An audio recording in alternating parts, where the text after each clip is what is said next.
So I was on a ride along with Chris, Mike, and Mary McLaughlin, I think were their names, and we're just going through the normal course of the appointment, and it's all kind of started by Mister taking some time to say, hey, if I have to excuse myself and answer a phone call, please don't mind. I'm waiting on some news. It's pretty kind of serious news, and I have to take this call. So if I get a call and have to jump away for a second, please excuse me in advance, kind of thing. So he's just apologizing, being polite, and we started to unpack that a little bit. I think Chris asked what he was waiting on, and first he was kind of reserved, didn't want to talk about it much, but through the course of the appointment found out that he was waiting to get the results back, from some testing that he had done. Doctors had suspected that he may have cancer. So he was literally that morning, expecting a call back with the test results. So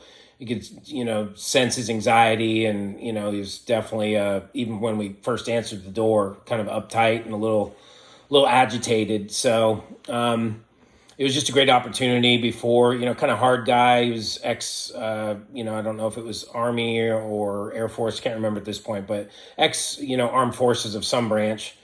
And, kind of hard, super hard exterior.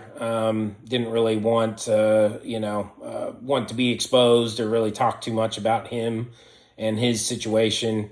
But before Chris and I left the house, I did offer to pray with them.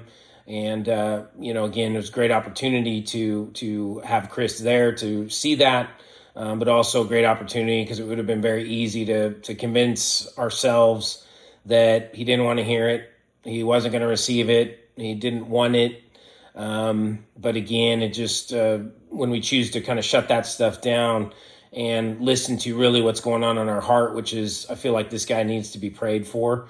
It's amazing that the right thing does happen, even when in our own mind, we really aren't thinking it's going to go that way, or we're really thinking it's the wrong thing. But in our heart, if we let that speak loudly enough, our heart generally wins and will, let us do the right thing regardless of the circumstances and all the other factors that our head wants to take into consideration in making the decision, should I pray for this guy or not? So it's just a great opportunity for, again, for Chris to see that happen and see what R&R is all about, but also for Mr. McLaughlin, that we got to do that and give him a little comfort, and I'm sure something that he needed, even though he wouldn't have ever asked for it. So it was a really, really cool opportunity to be there for that appointment that morning.